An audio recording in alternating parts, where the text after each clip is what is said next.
तहज्जुद की नमाज ईशा की फर्ज नमाज के बाद से सुबह सादिक से पहले तक पढ़ी जा सकती है, लेकिन इसका अफजल वक्त रात का आखिरी हिस्सा है।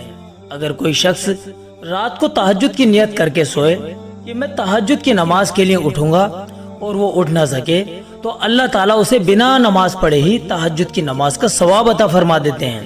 तो हम सभी भाई बहन रोजाना तहज्जुद की नमाज पाबंदी से पढ़ेंगे तो हमें 6 बड़े फायदे मिलेंगे इंशाअल्लाह। पहला बड़ा फायदा यह है कि हम नेक लोगों में शामिल हो जाएंगे। तिरमिज़ी शरीफ की रिवायत है जिसमें आका सल्लल्लाहु अलैहि वसल्लम ने फरमाया, तहज्जुद जरूर पढ़ा करो, ये सालिहीन यानी अल्लाह के नेक बंदों का तरीका है। तो जब हम तहज्जुद की नमाज पढ़ेंगे तो हम अल्लाह के नेक बंदों में गिने जाएंगे, क्योंकि ये नमाज नेक लोगों की नमाज है। जो अल्लाह के नेक बंदे होते हैं वो तहज्जुद की बहुत ज्यादा पाबंदी करते हैं। अब जब हम लोग इसकी पाबंदी करेंगे तो हम भी नेक लोग